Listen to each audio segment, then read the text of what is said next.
Welcome to Downtime in Daytona. My name is Steve Gooch. I'm very glad you tuned in to listen to what I have to say. I am a tour operator. We operate a couple of tours here in Daytona Beach, the world's most famous beach. Segway tours, as well as a brewery bus tour. Brewery bus tour is our newest offering. We are highlighting the craft beer in the area. We have a number of great artisans of craft beer. I myself am not much of a beer drinker, at least I was not until about 2 months ago when the tour started. Along the way, I have learned to appreciate some beers and actually really like some beers. But this is not about me.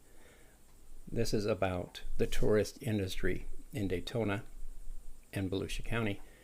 But first, it requires a lot of history, and that is going to focus largely on me to let you know why I'm here and why I'm doing this. I've been in sales for about 20 years. Sales is what they call the golden handcuffs. You can have a lot of success or even some success and do really well in sales. And what that does is it kind of traps you. You make a little bit of money or you make a lot of money. And it's very easy money. If you know how to talk to people, if you know how to get along with people and you treat them well, you can do well in sales. Over time, however, sales begins to wear on you. I met my wife when I was living in Wichita, Kansas.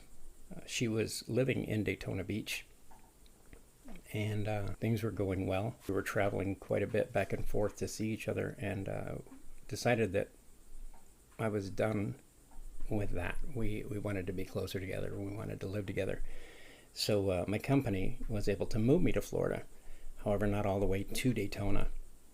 They were able to move me to Gainesville, Florida, which is about an hour and a half, maybe 2 hours away from Daytona. So we continued to do a long distance relationship, but it was much closer than it was before, and we would see each other far more often. We'd see each other on the weekends, driving back and forth. One would drive to the other, and that continued for some time.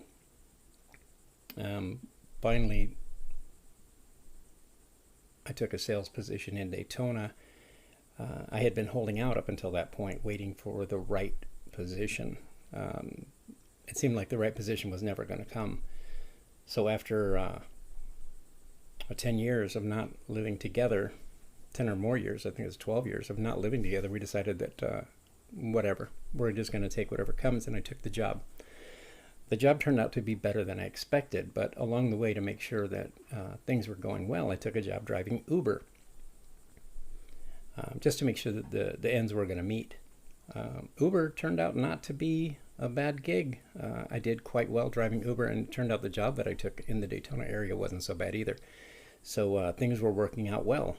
Money was coming in really well, hand over fist almost.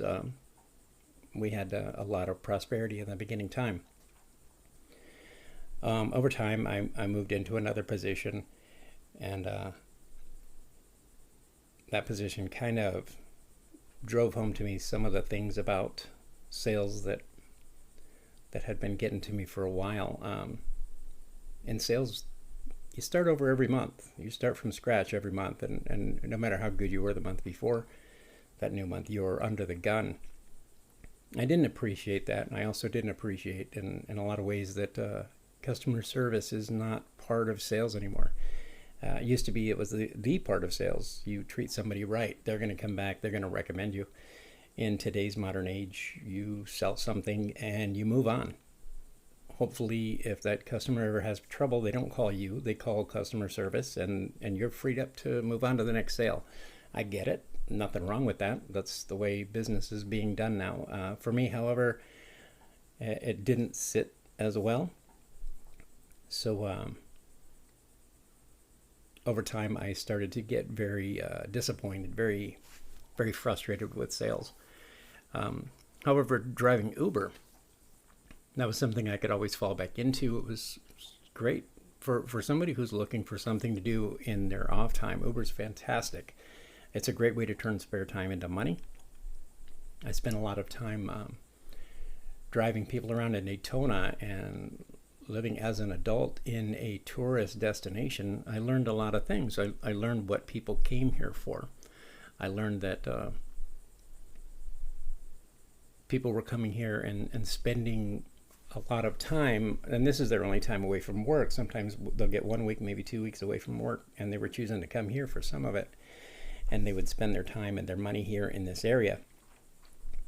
And I appreciated that. I came to realize that these people were counting on some customer service. Anytime you go to spend what little time you have and what little money you have in an area that's not your own home, you're really expecting to get something from it. You spend a little bit more money to go on a cruise, to take a plane, and then you go on vacation. You spend money to stay in the hotel. You spend more on restaurants than it would cost you to eat at home.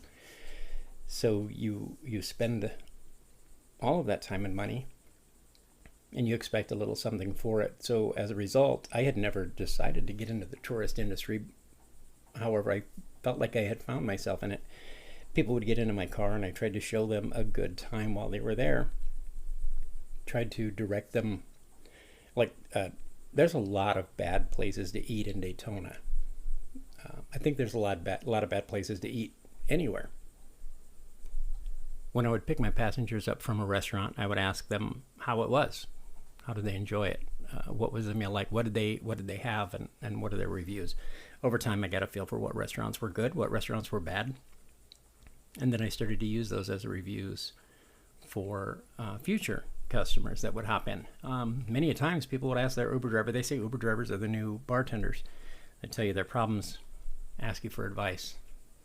I think that's largely true. So I would have people get in the car and ask me where they should eat. I would give them reviews. On occasions, I would get them a second or a third time during their vacation on that ride, and they would tell me what a great recommendation I had for them.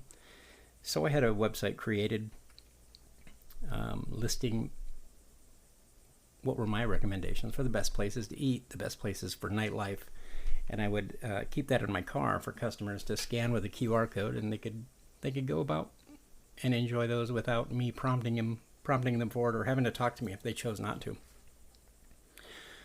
So there I was, 4 years in Daytona, basically a tour guide. I found that driving Uber, the best times to do so were the times when people were drinking, Friday and Saturday nights. During the times people are drinking, at least for the most part, they're trying to have a good time. There's always someone who isn't. But the people who are out trying to have a good time, they're drinking, they're enjoying themselves. And I enjoyed the fact that sometimes they forgot the value of money. Tips went up. Everyone was happy, right? Show them a good time. They tip a little bit more. The better driver you are, the more personable you are, the more money you're going to make. So I did well driving Uber. Began to like it more and more. But then I felt, well, if I'm in the tourist industry and I hate sales, let's do something. Let's do something better. That idea kind of sat in my mind for a long, long time. It is now August of 2021, so you all know where we've been for the last year and a half. March of 2020, devastating news hit. We were at the beginning of a pandemic. Nobody knew what that pandemic was. Things were going nuts. People were staying inside. We were wiping down our Amazon packages. I don't know what that was supposed to do for us, but we did it. We all did it. Tiger King, we all watched it. We all talked about it. We all talked way too much on social media. We were all online doing crazy things, staying in our house, hiding from everyone else. And the news just got worse and worse and worse. Basically felt like the end of the world. The government wanted everything shut down. And for the most part, everyone thought that was a good idea. Shut it all down, stay inside, it'll blow over. The virus will go away. It has to, right? If we all stay inside, it has to go away. So we did. A lot of us did. Government decided to pay everybody extra money to stay home and not go to work. I don't know if that seemed like a good idea. I don't know. We had a whole lot of things to pay attention to at the time, so a lot of people did stay home. A lot of people got paid extra for unemployment. Help me understand that. If here in Florida, the most you can get on a weekly basis for unemployment is $275. You lose your job, you're looking for work. The government, well, not the government, the unemployment insurance that you had paid into over time will pay you $275 a week for a set period of time until you find another job. $275 is enough. Florida had determined $275 was enough. The federal government decides you need $300 more. If $275 is enough, why do we need $575? So suppose my job was paying me $300 a week. I'm on unemployment, $275. I'm losing a little bit of money. It might be to my advantage to go out and get a job. However, if I'm making $300 a week and my job or my unemployment is now paying $575, I have a net gain. I'm making money being unemployed. So if you ever make the suggestion, hey, why don't you get off unemployment and go get a job? Well, I don't know. If I get a job, I'm going to lose money. Doesn't sound great to me. How about you? So no, nobody wants to work. So money's coming in. The government also decided to give a couple rounds of stimulus check. I don't know what they're stimulating because there's nowhere to spend money when all the businesses are closed because nobody can work. No one's working. No businesses are closed or no businesses are open. Everyone's got all this extra money and everything's closed. After a while, luckily, I live in the state of Florida. I'm in Daytona. Our governor decided, okay, look, I don't think this is really working. We're going to open back up. Too many people are losing money. Too many businesses are closing. We can't weather this storm. Looks like we have a handle on this virus. Let's open back up. So we opened up. And people in other states, some of them hit pretty hard. Michigan hit pretty hard. California hit pretty hard. New York hit pretty hard. These people were on lockdown, almost constant lockdown. And they wanted somewhere to go. And we were open. So they came here. I had stopped driving Uber during the first 3 months of COVID, April, May, June of 2020. But after that, I decided, look, there's money on the table. My brother was driving Uber in Wichita, Kansas, and he was doing well with it. At least he was delivering food. So my thought was, I'm going to go out there and I'm going to do Uber Eats. However, Uber Eats was never my thing. I didn't like handling people's food, even in a bag. Kind of got looked at side-eye when you hand them their food. I didn't steal your fry. I didn't touch your burger. I didn't lick your pizza. So I didn't do that. I went back to driving Uber. And I started seeing there was a lot of people, a lot more people than I had expected. I thought I was going to be taking people back and forth to work from the hospital, taking them back and forth to work from their jobs where they worked at the meat packing plants or shipping plants or Amazon. I was taking people all over the place, taking people to restaurants, taking people to nightclubs. So Florida stayed open, and as a result, everyone else being closed and Florida being open, we got an influx of tourism. Our tourism this year, I believe, was just a couple percent lower than it was in 2019. So things were going well in Florida. In the month of March, we have several things that come to Daytona, several events that happen throughout the year. We experience things, let me see, I'm pulling up a website here. We have NASCAR. NASCAR headquarters is here in Florida, here in Daytona actually. Right across the street from the track, the Daytona International Speedway. We have several races, the Daytona 500, the Coke 0 Calorie 400, I think is what they're calling it now. The Rolex 24, a 24-hour race. We have, during the month of March, I don't know if you know this, but colleges stagger their spring breaks. So throughout the month of March, different colleges will have different spring breaks on different weeks, and we get those here consecutively. So we'll have 4 maybe 5 weeks of spring break, one of them being a little bit light. This year, however, in 2021, they got a little tricky and they didn't let all of the colleges go at the same time, and some of them just canceled spring break. However, school was all work remotely, so the students just brought their laptops and they came here anyways. And since they staggered them, instead of getting 4 weeks, we get about 7 weeks of spring break.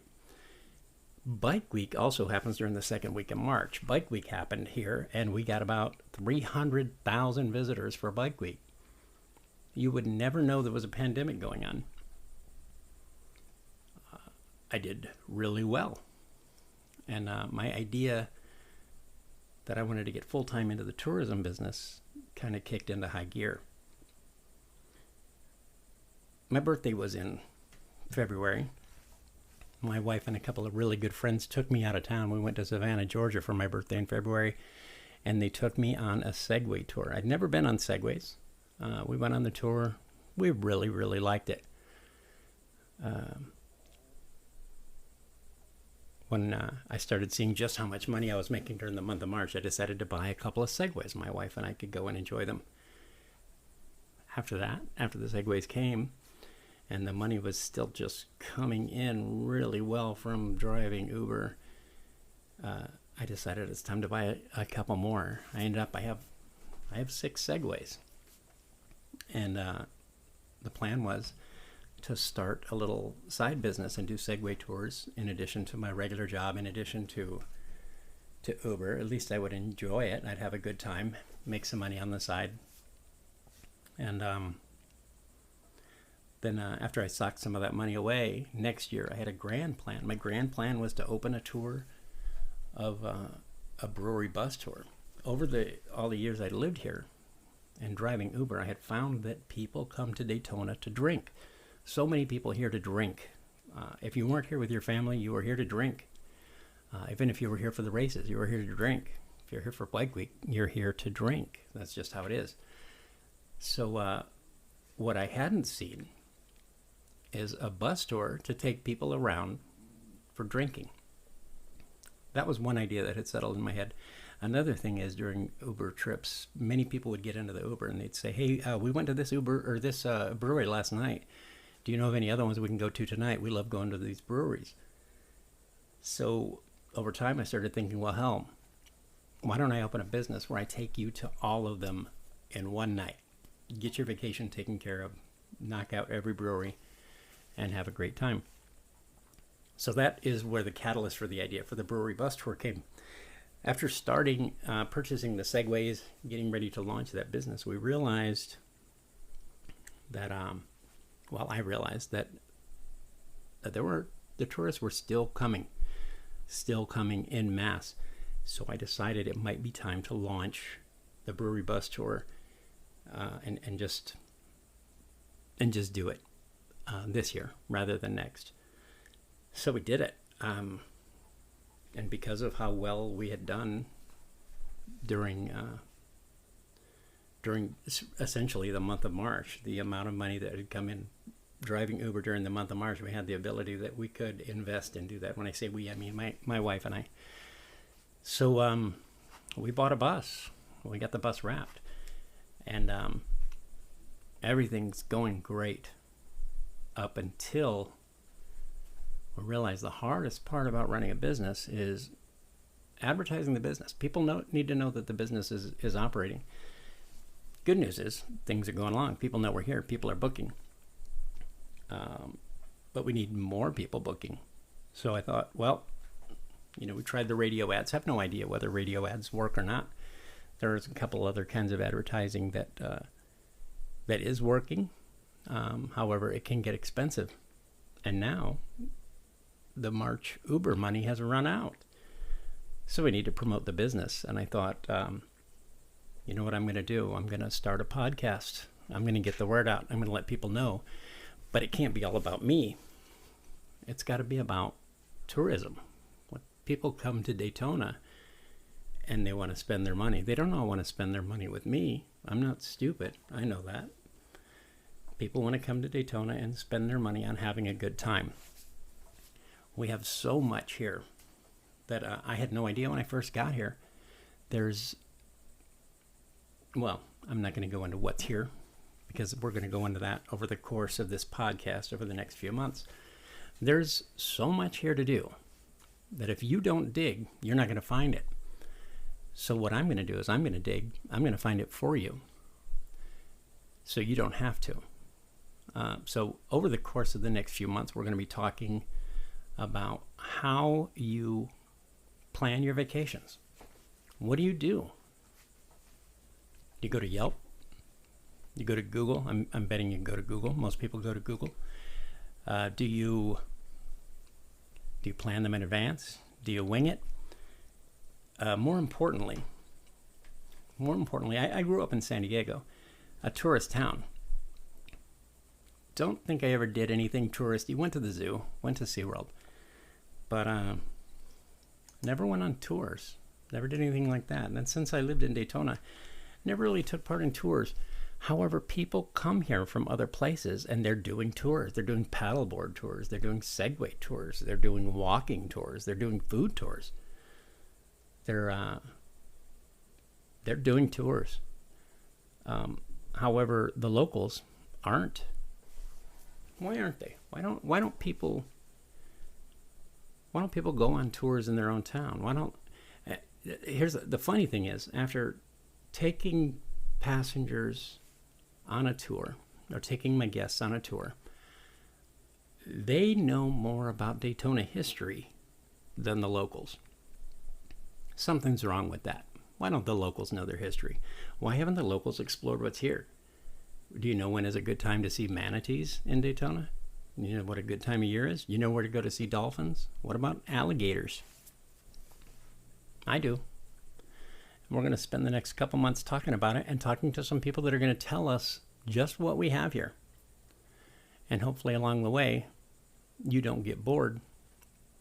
And you also find out just how you're going to spend your next tourism money at home. My name is Steve. Thanks for listening. Until next time. Thanks for joining us on Downtime in Daytona.